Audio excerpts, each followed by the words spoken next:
الرحيم وصلى الله وبارك على نبينا محمد صلى الله عليه وسلم رب اشرح لي صدري ويسر لي أمري واحلل عقدة من لساني يفقهوا قولي bayan haka yan uwa assalamu alaikum wa rahmatullahi wa barakatuh barkanmu da sake saduwa a wannan majalisi mai albarka majalisi wanda yake masallacin Imam Malik bin Anas a nan unguwan Kabo Mubi Adamawa a kofar gidan Alhaji Ibrahim mai karfi karatunmu na wato ahkamul jana'is muna cikin alamatul husnul khatima alamomi na kyakkyawan cikawa na musulmi to an yi magana akan abubuwan da idan mutum ya rasu ana kyautata masa shahada da shi ko kuma za mu tashi akan bayan mun faɗa mutumin da ya mutu da ciwon ciki da hadisai guda biyu da muka karanta za mu tashi kuma hadisi na biyu an abdullahi bin yasar haka ne? طيب an abdullahi bin yasar قال كنت جالسا وسليمان بن سردي وخالد بن أرفة ba mu karanta wannan ba ko? نعم بمكرنتا با طيب فذكروا أن رجلا توفي مات ببطنه فإذا هما يشتهيان أن يكونا شهدا جنازته فقال أحدهما للآخر ألم يقل رسول الله صلى الله عليه وسلم من يقتله بطنه فلن يعذب في قبره فقال الآخر بلى وفي رواية صدقت أخرجه النسائي والترمذي وحسنه وابن هبان في صحيحه wa Tayalisi wa Ahmad wa sanaduhu sahih mun fada cewa wannan hadisi Abdullahi bin Yasar yake cewa na kasance jalisan ina zaune ni da Suleiman dan Suradi da Khalid dan Urfuta wa zakaru anna rajulan tufiya mata bi batnihi sai suka kawo labarin cewa wani mutum ya rasu ya mutu saboda sanadiyan ciwon ciki fa idza huma yashtahiyani an yakuna shuhida janazati sai ga sunan suna sha'awa ina ma da a ce sun samu sun halarci jana'izan wannan mutuwa fakala ahaduhuma lil akhar sai ɗaya daga cikin Suleiman dan Yasar da abin nan Abdullahi bin Yasar da Suleiman bin Suradi ɗayan su yake gaya wa dan uwansa ba ashe ba manzon Allah ya faɗa duk mutumin da ya mutu da ciwon ciki ba za a musa azabu sa fakala al akhar bala sai ɗayan yace lalle annabi ya faɗi wannan wa fi riwaya wata riwaya sadakta kai gaskiya haka annabi ya faɗa wannan yana nuna cewa mutumin da zai mutu da ciwon sanadiyya in aka ce ciwon ciki general ne ciwon ciki mace tana da alaka da ciwon ciki kamawa daga haihuwa daga nifasinta daga ma haifuwanta da saura duk wannan zai resulting haka namiji ciwon cikin nan alsa ne na ciki wani gyambo ne na ciki wani abu ne wanda ya zamanto dai dalilin mutuwar nan naka ciwon ciki ne to ana kyautata maka zato shahada sannan za a dauke maka azaban kabari tayyib athamina wa tasi'a alamomi na 8 da 9 wanda yake nuna alaman idan mutum ya cika da shi ana kyautata masa zato al-mautu bil gharaqi wal hadami mutum ya mutu wajen ya nutse cikin ruwa ko kuma gini ya rushe a kansa to idan mutum gini ya rutsa da shi ya rushe sawa'un magini ne sai ya zamanto kuma ginin ya rubuta da shi ko kuma a'a gidanka ne ya rushe da kai ya zamanto dai babu sakaci ba hannunka a ciki to wannan ana kyautata maka zato shahada anan ya kawo hadisi ashwada'u 5 shahidai guda 5 ne al-mat'unu wanda aka soke shi aka caka masa wuka ko mashi ko wani abu ko da rodi ne ya zamanto an caka maka shi sai ya zamanto ajalinka amma yaya kar ya zamanto kai ma kana rike da naka kana neman caka masa wannan idan kana rike da naka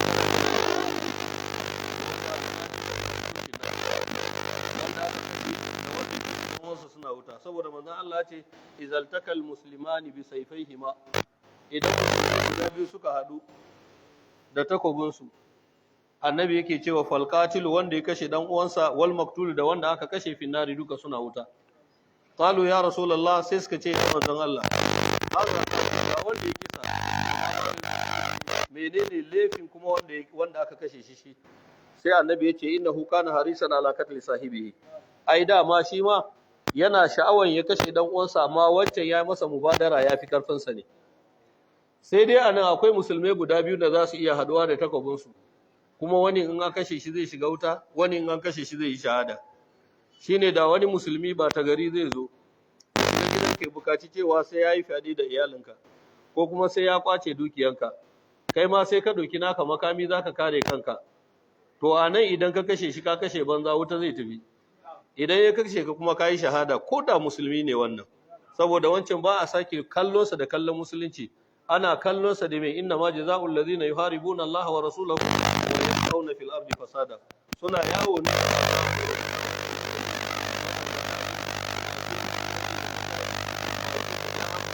cikin gida su ruta su kama 'ya'yan jama'a su kwashe dukiyarsu su yanka na yanka da saura. To wannan zamu karanta hadisin da manzon Allah ya faɗa, idan ka iya sadakarwa ka kare mutuncin iyalanka ko kanka har suka kashe kama kai shahada. Ina fata an fahimta. To saboda haka ba wai hadisin yana generally cewa ga musulmi yana so ya kashe ka ce ni musulmi ne kai musulmi ne don haka abin da mu zai yi wanda mu zai shiga wuta. A'a, a ce maganan da zai hada ku da dan uwa cacan baki na banza ko sabani akan wani abu haka da saura har ka ji kai zaka iya kashe shi, ko ba haka ba, shi ma ya bata rai ji zai iya kashe ka. Kowa yana jin haushin daya, ka zaro ka ya dauko katako ko ya dauko kusa. To duk wannan abun da manzon Allah yake cewa duk lokacin da annabi ya ce duk wanda ya nuna dan uwansa dauka haka to ya tsaya akan rijiyar wuta, abun da zai hana shi ya fada ciki shine ya kai suka. Haka manzon Allah sallallahu alaihi wasallam ya faɗa. Saboda haka ba daidai bane a musulmi da dan uwansa a ce tunanin duk abun da zai dauka abun da zai salwantar da shi, ba wannan ba daidai bane. An gane ko? To almat'un kenan shine wanda aka soke ko? Wal mabtunu da mutumin da ya mutu da ciwon ciki, wal garaku da nutsatse wanda ya nutse cikin ruwa, wa sahibul hadami da ma'abucin rushi wanda gida ya rushe a kansa, wa shahidu fi sabilillah da mutumin da ya mutu ya fita fi sabilillah, sawa'un ya fita a hanya ya rasu ko kuma a filin daga aka kashe shi. Mun fada fi sabilillah zai dauki kalmomi da dama. Mutumin da ya fita neman ilimi fa huwa fi sabilillah, mutumin da ya fita ya nemi abincin da zai tsare mutuncin iyayensa, talakawa ne ba su da karfi,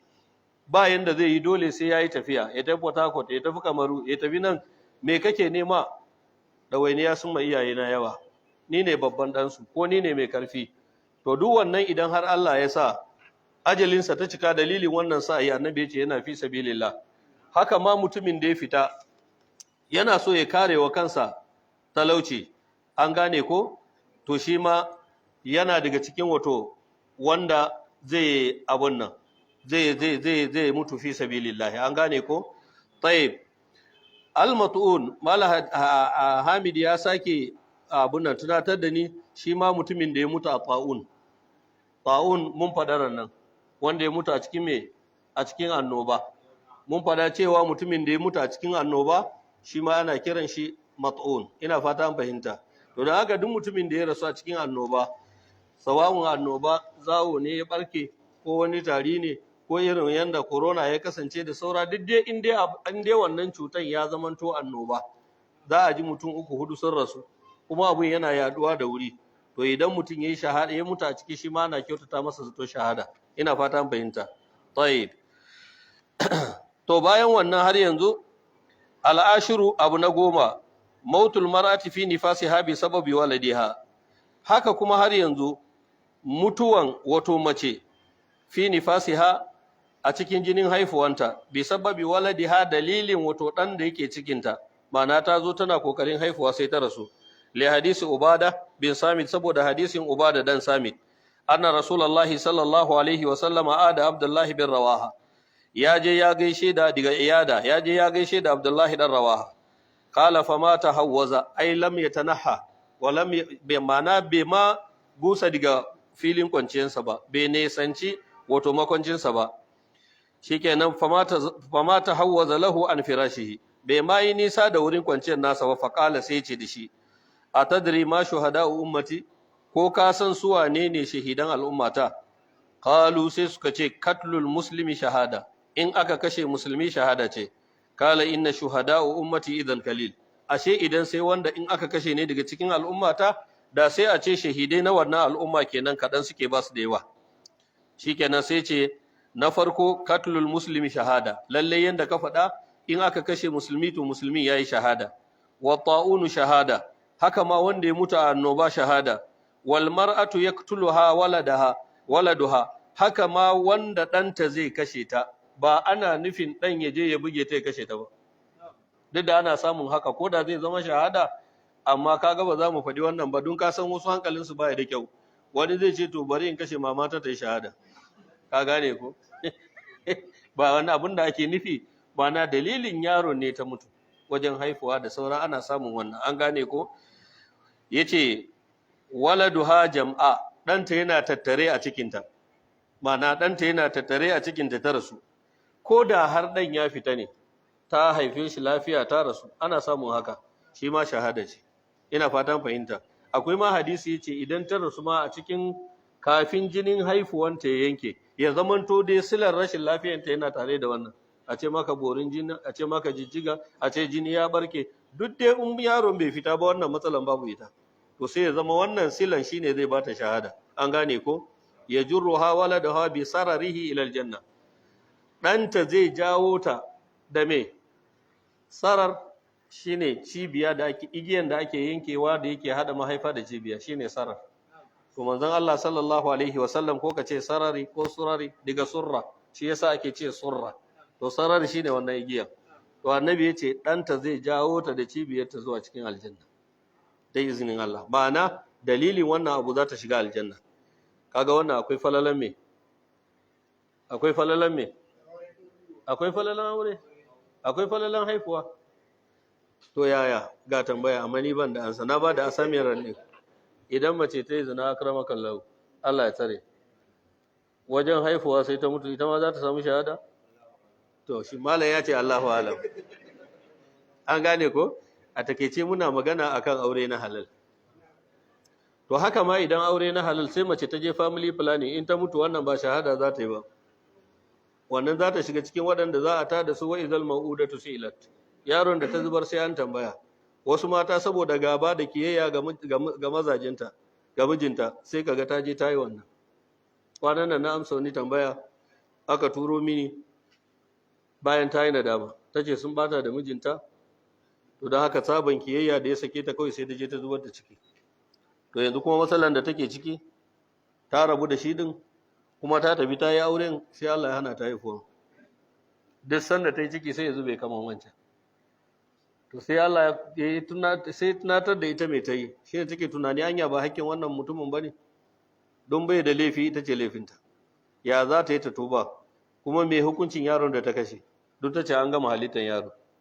saboda haka Allah ya ce wala yajrimannakum shana'anu qaumin mata kada ku yadda saboda gaba da kiyayya ga namiji ki ce din ki bata masa rai cewa ki kashe masa da duk wannan kanki zaki halaka na farko dan da kika kashe danki ne na biyu zai iya samun aure kila ma yana da wasu yara ke ce kika yi asara sannan wannan yaro zai zo gobe kiyama yana cikume da ke ce ya ubangiji ka tambaye baba ta dan me ta kashe ni don haka annabi sallallahu alaihi wasallam ya ce saboda haka baya halalta imamu malik yake cewa idan mani ya riga ya diga cikin mahaifan mace na halal baya halalta a zubar da shi ko ta wani saboda Allah ya ce nisa'ukum harsun lakum fatu harsakum anna shi'tum an kira mata da sunan gona kamar yadda kake yanzu idan ka je kai shuki a gonanka kana son wani tsuntsu ko wani dabba ya je ya tone to shikenan tunda har miji ya sadu da ke ta hanyar sunna to Allah ya shuka da a cikinki a ciki ne za a tsirar da dan ya fito duniya ba wanda ya isa ya taba shi sai dai mahaliccinsa ina fatan fahimta saboda haka ba daidai bane a ce wani mace saboda haka kawai din tana kin mijinta ko kuma a ce an sake ta ta zo ta bada wasu uzuri cewa ya sake ni ina da ciki wata daya yaushe ne zan je in girmar da ciki wata tara in haifu in shayar kafin in yi aure ba nan zaki duba ba wa zaki haifa zaki duba me zaki haifa zaki duba wata rana kila babban malami zaki haifa wanda dalilin sa ki samu albarkan Allah wata rana babban mai kudi ko attajiri ko wani hukuma zaki haifa ke uwa ce na kowa da kowa karki lura da mutuncin da mutumin ya miki hakkin yaron nan daban hakkinsa daban to saboda haka galibi mata suna fadawa cikin wannan illan da yawa kuma ana ba su mummunan shawara wasu masu sauki a cikin wanda shi ma babu sauki su ne ba za su kashe dan ba amma za su yi sauri su daura aure su tafi da cikin wani gida sai kaga ta bari an aurar da ita ga wani miji alhali tana dauke da dan wancan mutumin to kaga wannan ma musiba ce babba saboda manzon Allah ya ce duk matan da ta shigar da dan wani gidan wani Allah ya haramta mata aljanna. Sannan annabi ya hana ya ce kada wani ya shayar da gonan wani, ma'ana kar ka je ka shayar da cikin wani, saboda za ku mai da wannan yaro ya zamanto kamar mai uba biyu. Saboda me asali ya tabbata cewa idan namiji yana sadu da mace mai ciki, maniyin da take samu yakan zamanto guziri ga wannan yaro don zai kara mata mama da saura, kuma yaro yana rayuwa da shi. Hakan aka tashi shayar da shi, saduwan da ake da ita yana kara mata nono, sannan kuma yana sa yaron yana sha, sai ya zamanto kamar bangare na uban da aka halitta da jininsa, wannan kuma ya je girmar, sai ya zamanto kamar yana da mutane guda biyu. To don haka ba a so a yi haka, dole shi yasa aka hana mu kar mu saki mace sai in ba ta da me, ba ta da ciki, ta tsarkaka ba mu sadu da ita ba, ko kuma cikinta ya bayyana an gane akwai ɗanka, kenan ba za a aurar da ita ba sai ta haifi ɗan. Kaga idan ta haifu in tana so ta yi aure, Qur'ani yayi mana sauki, wa in ta'asartum fasaturdi'u lahu ukhra, ku kira ku sasanta wacce zaki aure ka dana jariri. To ya za a yi? Na yadda zaki aure ki je da shi gidan wane, zaki shayar min da shi in biya ki, ko zaki shayar bisa al'adar namu kyauta, ni dai kawai in dinga sayan madara da wani abun da ya dace. In ta ce a'a ba zan je gida da jariri ba, ka nemi mai shayarwa. Allah ce fasaturdi'u lahu ukhra, tana da dama, shikenan sai ka nemi mai shayarwa, je a shayar ma da ɗanka. In kuma kai ne kace ma ba za ka yadda ba, ɗanka ya koma gidan wani saboda matsala, kar idan kai waya a ce kaza, idan kai waya a ce kaza, ka ce za ka nemi mai shayarwa, ya halalta. Saboda manzon Allah ya ce alwaladu almar'atu ahqqu bi waladiha ma lam tatazawwaji, mace ita take da haƙƙi ta rike ɗanta wanda bai kai shekara 6 ba, muddin dai bata yi me, muddin bata yi aure ba. An gane ko? Tayyib. To saboda haka in ana maganar shahada, kada wata ta gane cewa idan ta je ta sha magani kuma tana za ta yi abortion din nan ya kashe ta, ce ta yi shahada ba, wannan ita ta kashe kanta. Kana fi majma'i zawaid. Sannan matsalolin da ake samu, mutane da yawa suna iya shiga cikin kisan kai da kuke gani, wanda zai bata shawara yana ciki, wanda ya san abortion za ta yi ya bata magani tana ciki, wanda ya je din ma yana ciki. Shi yasa sayyidina Umar yace law tamala alaihi ahlus sana'a lakataltuhum bihi jami'a, yace da mutanen sana'a za su yi shawara wajen kashe mutum daya, dalilin mutum dayan nan zan kashe su duka. An yadda cewa in mun yi consensus, mun hada kai, mun yadda cewa gashi mun yi planning, a daki na aka yi meeting, ga wayanda kuka je kuka shirye masu yi, ga planners, ga masu executors, kan mu hukuncin mun kashe mutum da ɗaya ne. Don haka da za a kama mu dukka akan mutum ɗayan nan za a kashe mu. To saboda haka kuskure ne wani ya ga cewa tun da ba shi ne zai yi mubasharan kisan ba damuwa, ba daidai ba ne wannan. Allah ya tsare mu. Ana samun irin waɗannan abubuwa da dama yana faruwa a cikin wato abun nan, wanda Allah ya taimake shi sai kaga ya gane da a duniya. Wannan baiwar Allah tana tambaya shin za ta yi azumi na kafara ko ba za ta yi ba. To wannan shine yana da kyau a kula kwarai. To amma mu ma mazan muna da laifi. Kai ka san matarka tana da ciki wata ɗaya ka buga mata saki, ka sa ta je ta yi boji na gidan mahaifinta,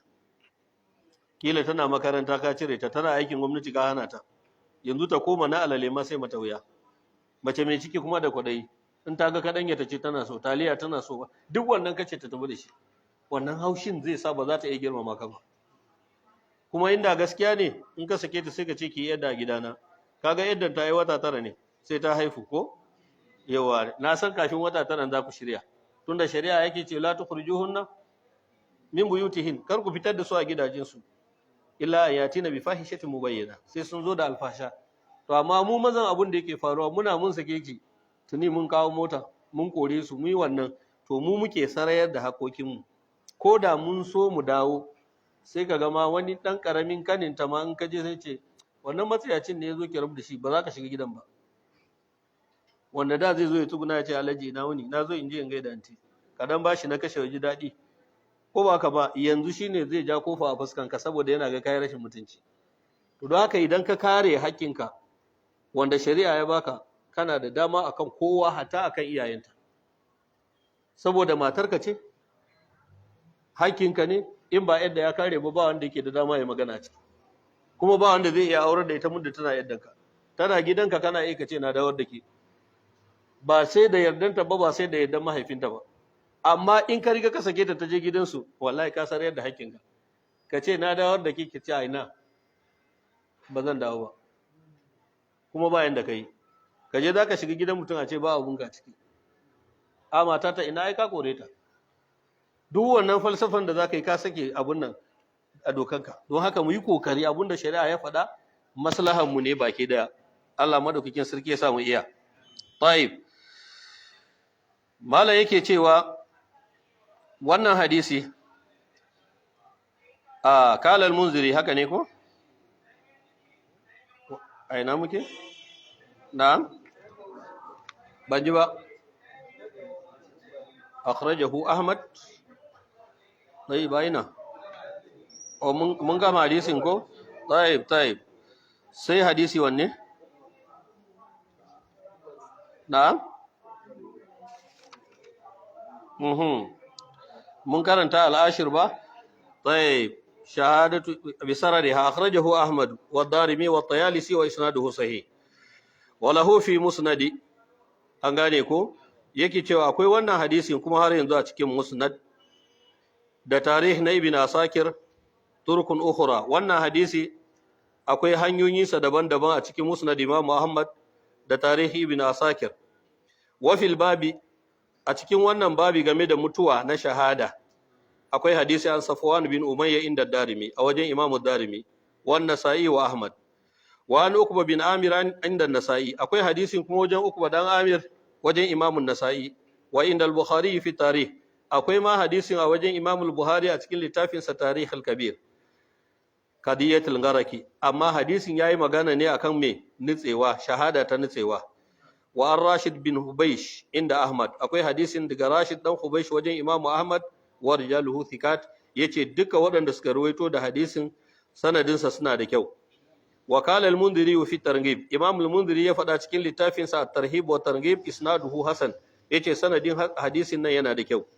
wa fihi ziyadatun sai dai akwai ƙari wajen Imam al-Mundhiri wa hiya fi hadisi Ubada yana wajen hadisin Ubada a wajen Abu Dawud da Tayalisi da Ahmad da ana Abdullahi bin Busr an karbo daga Abdullahi dan Busr a wajen Imam Tabarani yace rijalun sa shi ma thiqatun inda al-Haythami yana nan rijal nasa masu sikoki ne duka yana wajen Imam al-Haythami a cikin Majma'iz Zawaid wa an Jabir bin Atik akwai kuma hadisin wajen Jabir dan Atik yace wa yati lafzuhu fil faqrati al-atiya yace lafazin hadisin yana zuwa a paragraph mai zuwa mana yana magana akan sanadin hadisin dai babu matsala a ciki wayannan shahidai din hadisi ya tabbata akan su shine wannan abun da yake nufi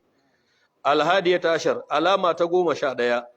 wa thaniya ashara da 12 al-maut bil haraki mutun ya mutu wajen kuna kwanan nan naga wasu yan uwan mu sun yi hatsari ko ma gaba ɗaya haka suka kone to amma gaskiya wata rana mutanen mu suna dan wasa wajen kokarin ceto mutane lokacin da motocin suka yi karo trailer tsakaninsa da homan dan bayan homan sun haɗu da shi homan ya sake baya amma dai ya rike direba kuma ka san homan ya ka samu hatsari rufewa take yi mutane sun fi mutum 50 a wajen trailer ne ta kama da wuta tabbas in wutan ya tashi tunda iska yana haka homan za ta kama mutanen nan ko da ture homan za su yi amma yawancin su kyamara ne suna dan Allah ku duba direban nan yana da rai wannan abun ba shi da kyau wannan rashin kulawa da rashin iya tunanin har a makabarta kaga mutane suna irin wannan abu sai ya zama dan uwanka mutum ne baka zama tausayin bai dame ka ba kana dauka kana nuna wa duniya ga abin da yake faruwa wani gudumawa ka bayar naka ceto dan uwanka wani gudumawa ka bayar akwai wani bawan Allah da na san ya rasu akwai nan ba wai akwai yan mubi ma a cikin lokacin hatsari suka yi sun yi karo ne da trailer billahi lazim motar nan ta kama da wuta yaron ya kai jatumansa ne kamarun gyaran ido wani halin sunna ne da motar ta kama da wuta sun fita jatumansa bata fita ba ya koma yana dauko jatuman haka motar ya kama haka ya rasu da jatuman a kirjinsa wallahi lazim haka ya mutu da jatuman a kirjinsa shi ya fita lafiya da ya ga wutan motan za ta kwari ya shiga yana kokarin kama jatuman yana jawo ta yana sai batir ya ansa wallahi tallahi haka ya rasu da jatuman sa rungume a kirjinsa to ya kamata a ce idan haka abun ya faru kar mu lura da me yake faruwa mu yi kokari duk wani kofan da za mu samu na mu yi kokarin ceto da yan uwan mu shine amma muna ko kuma ka ji mutane an yi hatsari haka zuwa ji wayan wane ya mutu ya bata kai ina zaka je wannan akwai yana da kyau mutane su dinga muraja'an imanin su, ba shi da kyau. Yawanci abubuwan da yake faruwa kenan, ba amfani ka hasko mana wannan, ba wani gudunmawa da ka ba yan uwanka. A ce adadin mun nan a nan ko azahoma ba za mu yi ba, za mu asa. Kar mu zama yan kallo, mu zama iya kokarin da za mu yi, sai dai in abun ya gagara zai rita da mutu Allah ya sani. Amma muddin muna da chance, gashi a gurin ba gada ba komai ba wani abu, kawai dai lalle an samu hatsarin, wannan motan ta kama cin wuta,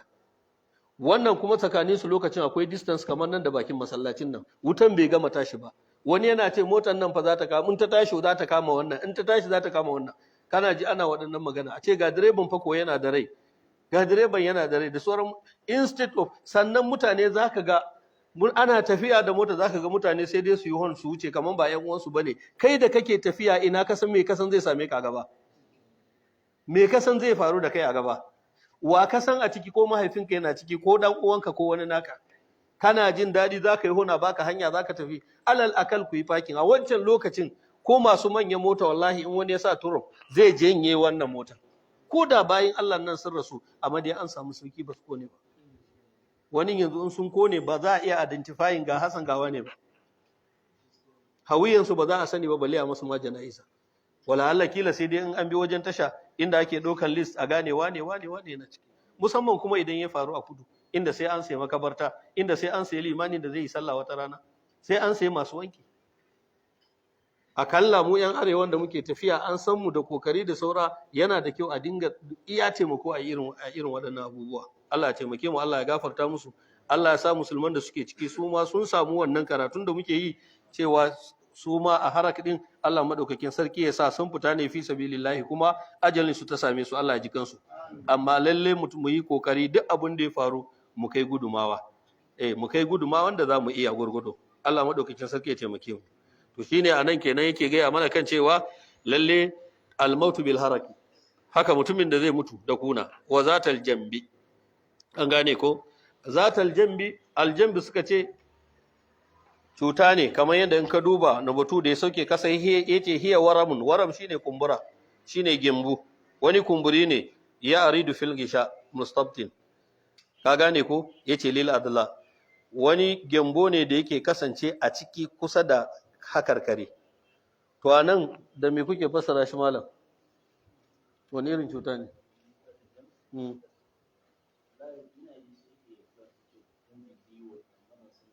Buji biwol.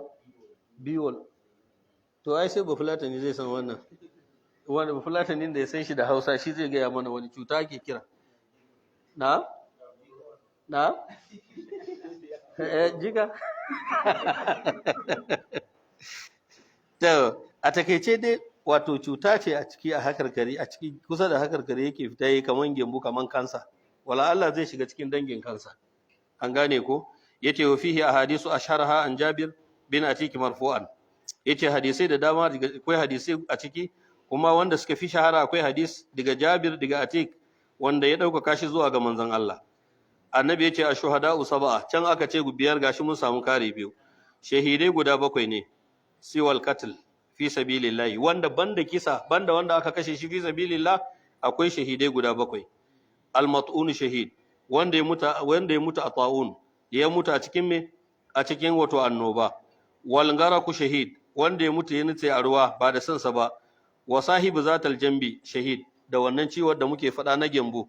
Wal mabtun shahid, da mutumin da ya mutu da ciwon ciki. Wal haraku shahid, da mutumin da ya kone. Wallazi ya mutu tahta al-hadami shahid, da wanda yake mutuwa karkashin wato gini rusashe. Wal mar'atu tamutu bi jam'i shahid, da haka ko bi jum'in, da matan da take rasuwa da ɗanta tattare a cikinta, ita ma ta zamanto shahada. To waɗannan abubuwa ba dole bane sai ka mutu a take lokacin. Mutumin da mukaddara gini ne ya rushe a kansa, sai muka daga ginin mun kai shi asibiti amma dai bai rayu ba, ba dole sai ya mutu a karkashin ba. Kar wata rana muna jin kukan dan umu mu ce ko mun cire shi zai mutu bar shi ya shahada, a cire shi zamu yi iya namu mu ceto shi sai in abun ya gagara. Akhrajahu Malik wa Abu Dawud wa Nasa'i wa Ibn Majah wa Ibn Hibban fi sahihi, a cikin Mawrid, wal Hakim wa Ahmad wa qala al Hakim, Imam al Hakim yace bayan da ya fitar da hadisin sahihul isnad wa wafaqahu az-Zahabi, sanadin ya inganta. Imam Zahabi yace gaskiya ne. Malam yace walasta shakku fi sihhat matnihi, malam yace bana shakka wajen ingancin matanin hadisin, li'anna lahu shawahida kathira, saboda yana da hadisai da dama da za su karfafa shi. Takaddama aktharuha, mafi yawancin hadisan da za su karfafa wannan hadisi sun gabata.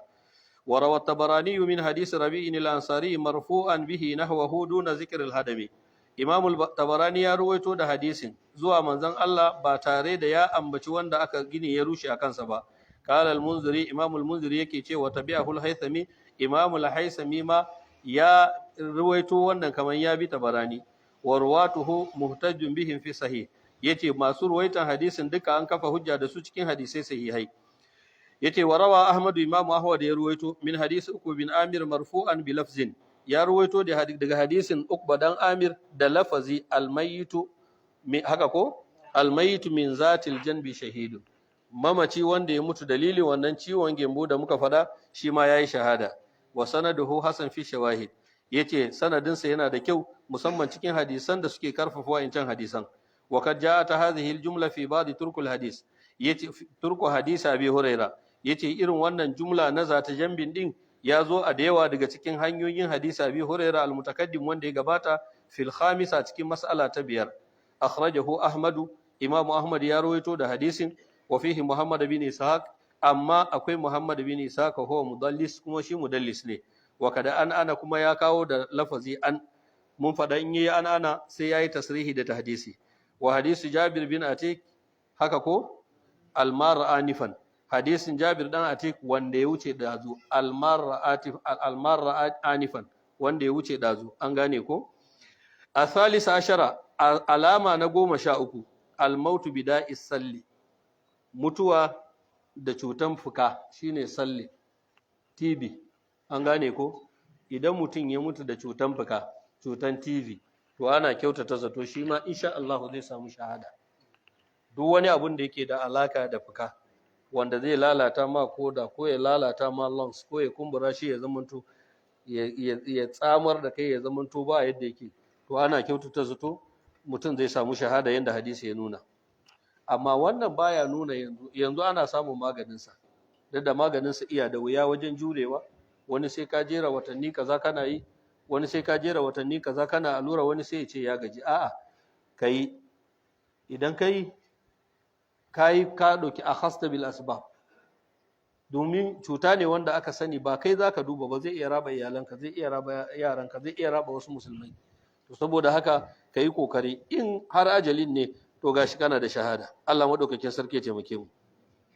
Al-qatl fi sabilillahi shahada, wanda aka kashe shi fi sabilillahi yayi shahada. Wan nufasa'u shahada, mata waɗanda suka mutu a biki shahada. Wal haraku shahada, an gane ko, yace bi fatahataini ko, haka ne. Wa kazal garaku, kama fi hashiya, yake ce ko kace haraku ko kace garaku duka dai ne, amma garaku nutsewa, haraku kuma ya zamanto me, ya zamanto wato abun nan kuna, an gane ko, shahada. Wal gariku shahadatun, nutsewa kuma shahada ce, ko wanda ya nutse. Wasillu shahada, haka kuma wanda ya mutu da me, ciwon me muka ce, TB. Wal batnu shahada, da wanda ya mutu da ciwon ciki. Kala fi majma'i zawaidi, rawahu Tabarani fil Awsat, Imam Tabarani ya rawaito shi cikin Mu'jamul Awsat. Nace Tabarani yana da Mu'jamul Kabir, yana da Awsat, yana da Sagir, an gane ko. An Salman, wa fihi Mandalu bin Ali, a cikin sanadin akwai Mandalu dan Ali. Wa fihi kalamun kathir, malamai sun yi magana akan sa, wa kad wuthika, amma wasu sun ce da shi thika ne. Ina fata an yi sabani akan tausikin sa, wasu sun ce a'a da'ifi ne da sura, amma dai yace kad wuthik, ma'ana an yi tausikin sa. Qultu, shi Albani yana magana,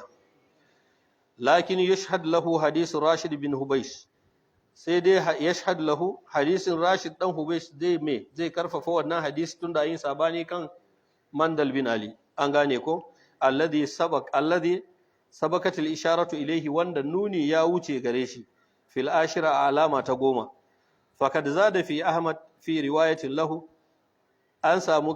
sai ya kara a cikin riwaya na Ahmad, wasilli, akwai lafazin silli din yazo. Imam al-Albani yana so ya nuna maka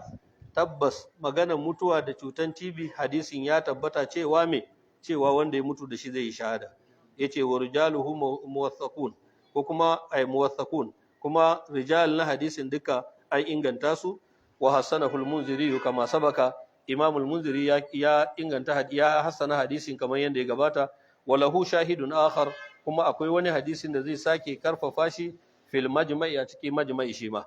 min hadisi ubada bin samit daga hadisin ubada dan samit wa shahidun salis min hadisi aisha akwai shahid hadisi na uku wanda zai kara bashi karfi daga hadisin da na aisha inda abi nu'aym a wajen abi nu'aym a cikin hilya ko a cikin menene fi akhbar asbahan a cikin littafin sa mai suna akhbar asbahan yace to hadisin kenan yana da karfi cewa wanda ya mutu da TB zai me to sai dai anan akwai abun tambaya yaya idan mutum yana wani shan abun da likita ya kira shi yace wannan abun is dangerous ba ya da kyau daga cikin cututtukan da yake kawowa yana kawo fuka yana kawo kaza ka bari sai ki bari ana nan dalilin abun da yake sha din kuma ba abun halal bane sai ya ja masa TB shi ma shahada zai yi wala tulqu bi aydikum ila tahluka wannan shi ya kai hannunsa zuwa halaka ina fata an fahimta shi ya kai hannunsa zuwa ka san hatta yan sabo suna da tawakkali ko wani zai ce maka ai in ba Allah ya sa abu zai same ni ba zai same ni ba zai tafi zai je abun da yake so to wannan tawakkalin ba irin sha Allah yake so ba ina fata an fahimta sai ka yi tawakkali cewa ko baka yi abun da kake so din ba Allah zai baka halal ka yi tawakkalin cewa duk wanda ya bar haram Allah zai kawo masa abu cikin halal duk abun da ka ga ya shiga hannunka to dama zai shigo in ka yi hakuri abun da ka ga ba zai shigo ba ko za ka mutu za ka ga gashi kusa kaman zai shigo amma za ka mutu ka hakura kawai ka bi hanyar da yake daidai insha Allah ta'ala za ka same shi da lokaci ko mu ci gaba da saura ko tayyib aha sai akan me na'am rabi'u ashara ko aina huwa ya hamid arabi'atu ashara alama ta 14 kun ga daga cikin alamomin nan fa da za mu tuna da matattun mu fa da yawa sun samu bonus wallahi lazim dan abubuwan da muka irgan nan da zaka kirga cikin unguwan nan kawai sai ka ji alhaji wani ai ciwon ciki ne alhaji wani ai kaza ne wani ai ginin sa ne rushe wani ai kazan sa ne rushe wani ai ko ne wai ina fata an fahimta to wannan yana daga cikin me yasa annabi yake gaya mana wannan lokacin da aka ce gidanku ya kone kamar yadda ya faru da aminin mu Alhaji Ali wanda yake iya sallah ya ji kansa kaga yayi kokari ya ce to har ma an doka bayanan aka zo aka same shi ya rasu kaga shi ma haraki ne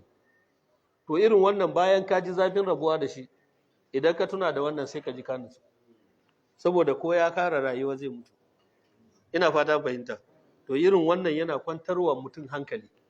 kamar ta'aziyya ne manzon Allah yake muku ga naku da kuka rasa in sun cika da irin wannan to ku kyautata musu zato ba abun damuwa bane dama ko sun jima da ku za su rasu ko din ma da kuke tare za ku rasu amma tunda akwai alaman yayi nasara to alhamdulillah ina fata an fahimta to manzon Allah yana kwantar mana da hankali al-mautu fi sabilillahi difa'un anil mal to ku ji wannan mutuwa fi sabilillahi wajen mutun ya kare dukiyansa al-muradu ghasbuhu dukiyan da ake so a kwata mutun yana so ya kwatan man dukiya ya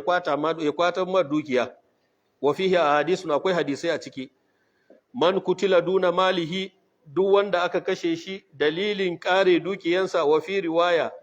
man urida maluhu duk wanda aka so a kwace dukiyansa bin gairi haqqin ba da gaske ba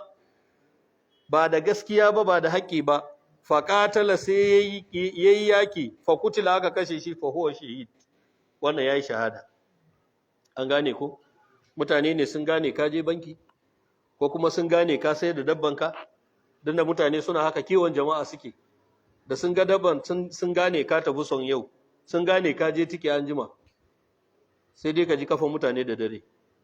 ina abun da ka sayar har ma su gaya ma figo da ladan da ka bayar da abun da ka dawo da shi gida da cefanin da kai za su gaya ma ka gane suka ce ka dauko sora ka riga ka ci rabonka to manzon Allah ya ce duk wanda aka so a kwace dukiyansa sai yayi kokari ya kare kansa in suka yi nasara suka kashe shi ya shahada idan shi ya kashe su kuma sun tafi wuta wannan ba maganar musulmi a ciki ko ba musulmi ba in dai a wannan aka kashe ka to lallai ko da zaka fita a cikin wuta in ma zaka fita din amma dai kai dan wuta ne akhrajahu al-buhari wa muslim wa abu daud wa an-nasa'i wa tirmidhi wa sahahahu ibn Majah wa Ahmad kulluhum bi riwayati saniya, dukkan su sun fitar da shi ta hanya guda na biyu din nan, illa al-Bukhari wa Muslim, sai dai Buhari da Muslim bil ula, shi a riwaya ta farko ya fitar da shi, wa hiya riwaya lin Nasa'i, kuma riwaya ce na Imam an-Nasa'i da Tirmidhi da Ahmad, kulluhum ana Abdullah bin Amr, dukkan su sun kawo hadisin ta hanya Abdullah dan Amr, illa ibn Majah, sai dai ibn Majah shi ya fitar ne ta hanya Abdullah bin Umar, amma the same hadisi ne. Wa fil babi an Sa'id bin Zaid, an Sa'id bin Zaid, hadisin ya zo a wannan babi shi ma daga wajen Sa'id dan Zaid, wa yati fil 15 yace bayani zai zo a na 15 wanda zaka ji shi filla. An Abi Hurairah radiyallahu anhu qala jaa rajulun ila rasulillah, wani mutum ya zo wajen manzon Allah daga cikin sahabbai, fa kala ya rasulullah, yace ya manzon Allah, ara'aita in jaa rajulun yuridu akhdha mali, ba ni labari me kake gani idan wani ya zo yana so ya kwaci dukiyata. Kala fala tutihi malaka, karka bashi dukiyanka. Kala ra'aita in qatalani, to yaya haka zai kasance, me halin da zan kasance, yaya zan yi idan yace zai yake ni, zai kashe ni akan dukiyata. Sai annabi yace katiluhu, kai ma ka yake shi. Kala ra'aita in qatalani, to ba ni labari in ya kashe ni fa. Kala fa anta shahidun, kai kai shahada. Kala ra'aita in qataltuhu, in na fi karfin sa na kashe shi. Kala huwa fi nari, to shi dan wuta ne. Haka annabi yace. Hadisi ne ingantacce cikin sahihi Muslim, cikin Majah da sura, ko ba gaskiya ba. Don haka idan Allah ya taimake ka kasan za su zo, ka dan yi sanda kai kwantan bauna, shikenan. Ka gane ko? Yake cewa sa'an yake cewa rawahu Ahmad min tariqin ukhra anhu. Tayyib. An Makharik radiyallahu anhu qala jaa rajulun ila an-nabi, wani mutum ya zo wajen manzon Allah, fa kala, sai yace ar-rajul yatini fa yuridu mali, mutum ne zai zo yana so ya kwace dukiyata. Kala zakirhu billah, kaji sai ce ka tunatar da shi da Allah, kai masa wa'azi. Mutane mu na yanzu suna jin wa'azi, kada wani ya gaya maka abun step by step ne sai ka masa wa'azi ya kika ta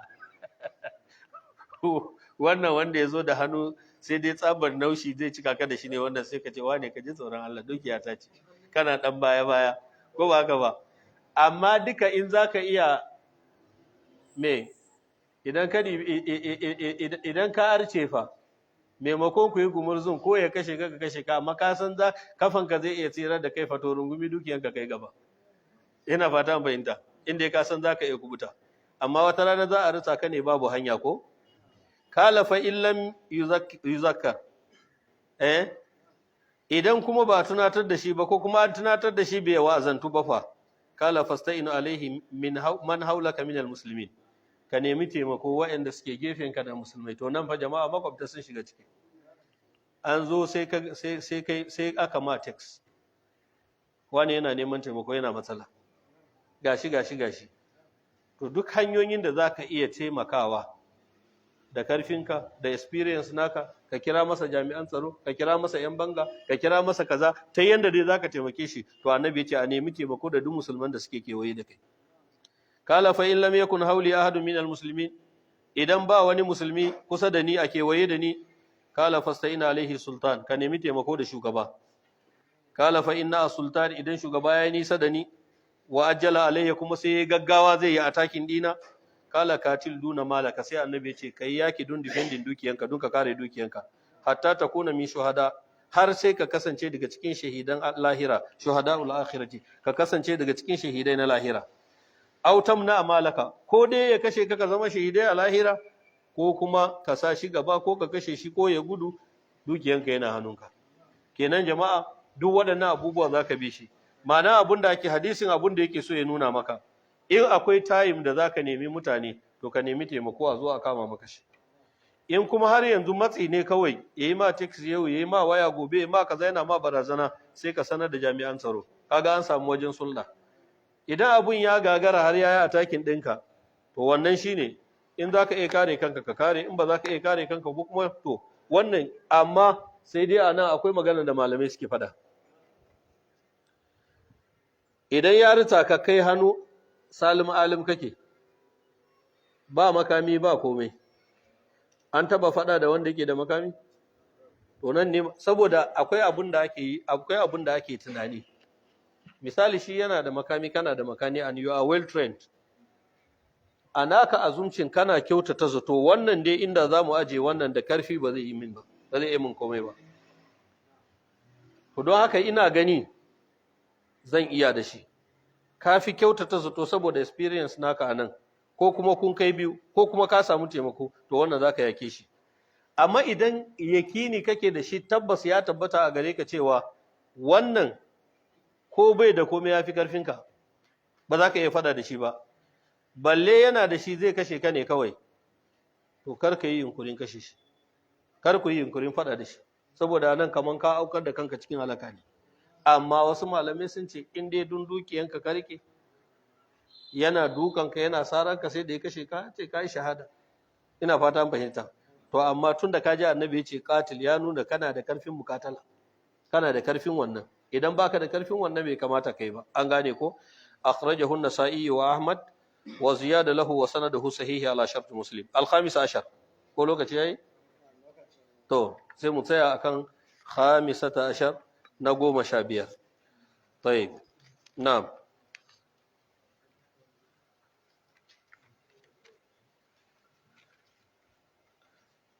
akwai tambaya ko mai addu'a to bismillah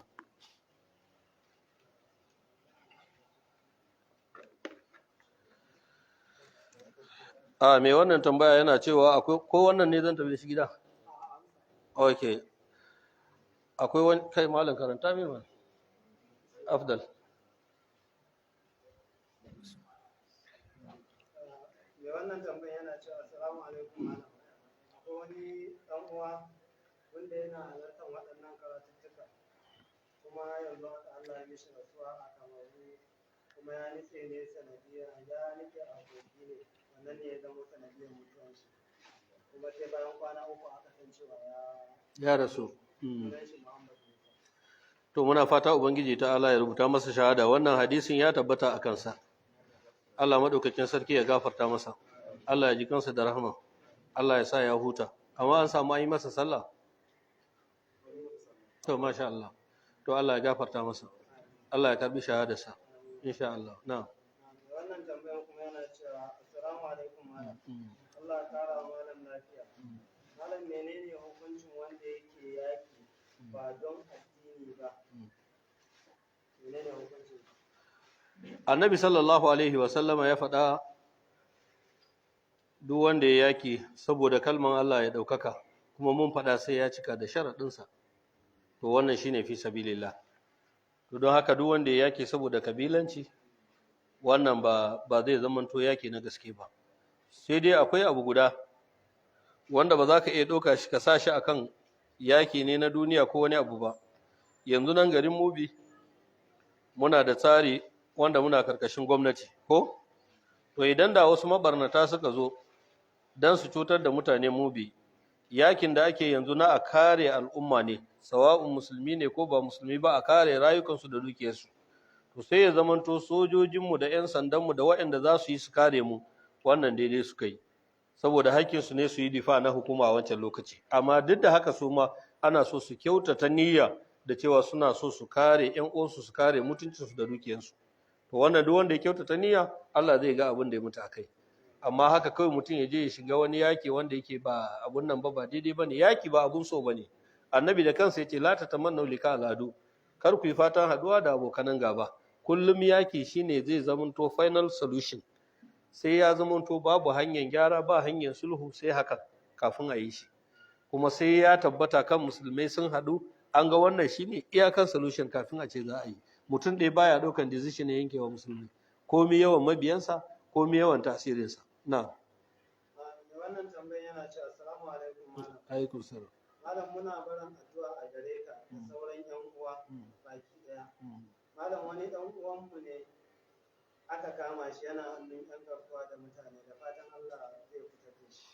Allah madaukakin sarki ya ceto shi muna roƙon Allah subhanahu wataala ya shiryar da bayin Allah waɗanda suka samu kansu a cikin wannan halin idan masu shiriwa ne Allah ya shiryar da su yan uwan da Allah ya jarabe su suna cikin hannunsu kuma Allah madaukakin sarki ya fitar da su Allah madaukakin sarki ya masa mafita na mai wannan tambayan yana cewa assalamu alaikum malam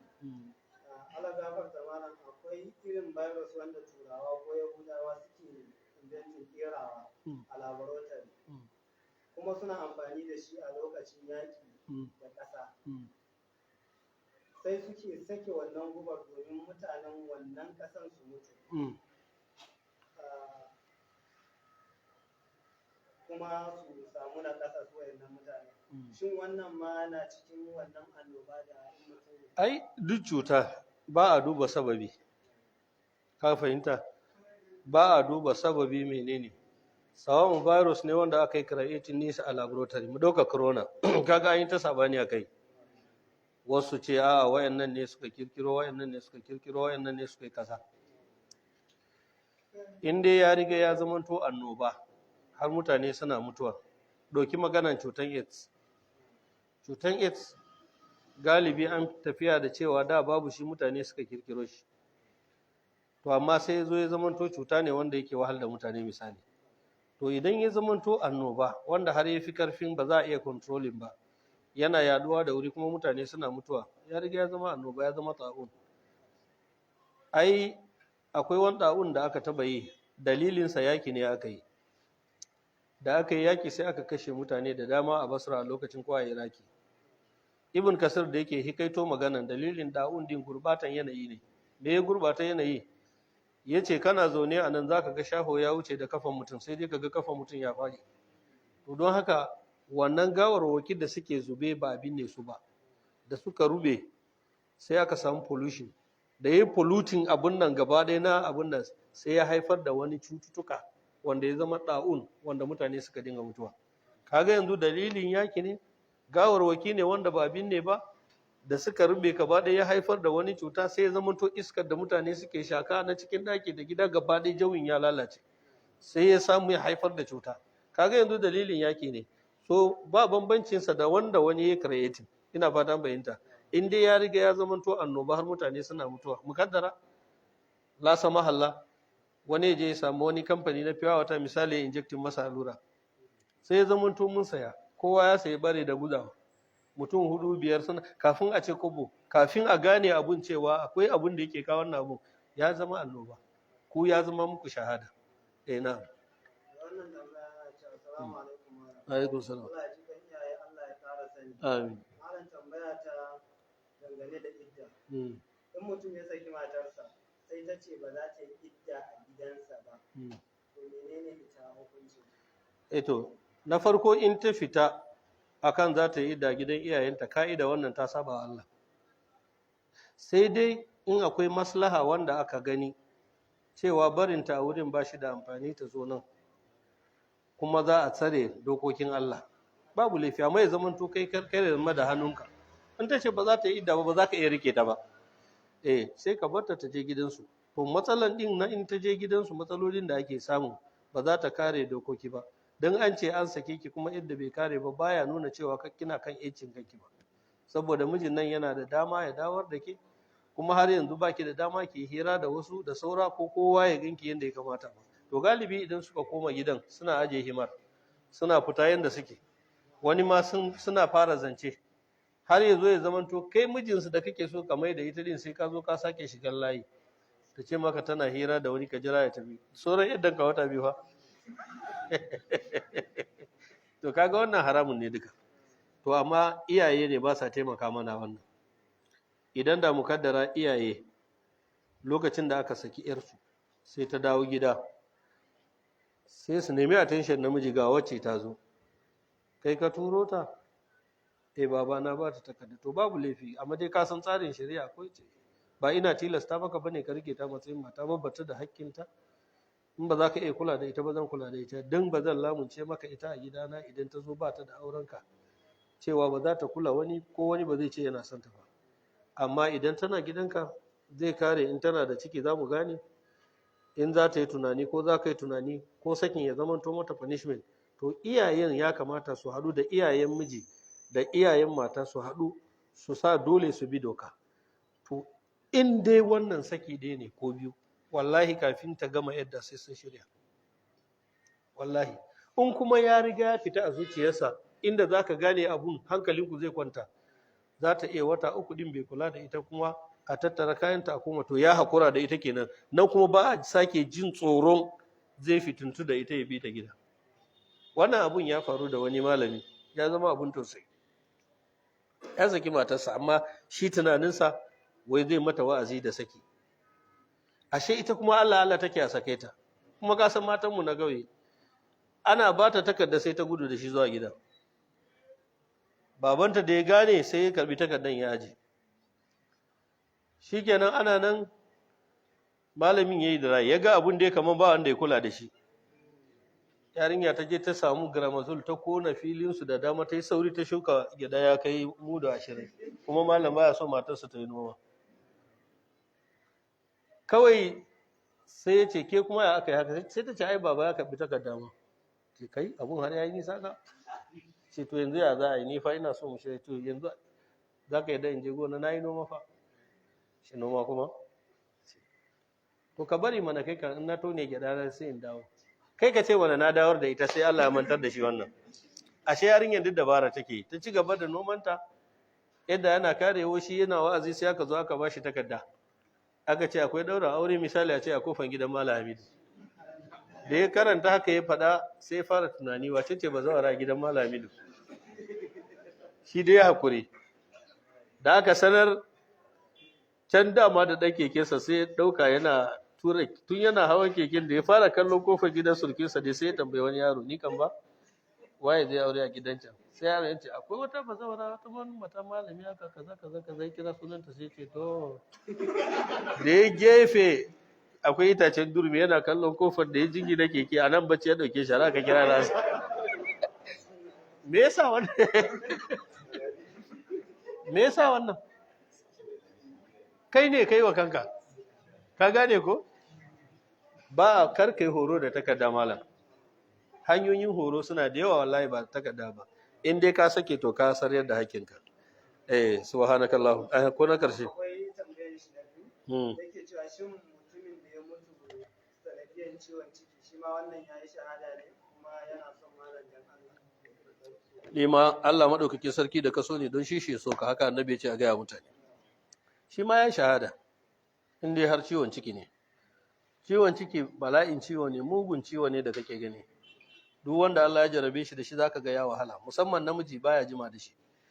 To manzon Allah dai ya tabbatar da cewa shahada ce. Allah madaukakin sarki ya karbi shahadan ƴan uwan musulmai da suka mutu da wannan, mu da muke lafiya Allah madaukakin sarki ya kare mu. Bayin Allah da aka kama su ubangiji ta Allah ya masu mafita, sawa'un nan ko a ina, Allah kuma ya takaita mana wannan musiba. اللهم صل على محمد وعلى ال محمد وبارك على محمد وعلى ال محمد كما باركت ورحمت وصليت على ابراهيم وعلى ال ابراهيم في العالمين انك حميد مجيد. سبحان ربك رب العزه عما يصفون وسلام على المرسلين والحمد لله رب العالمين.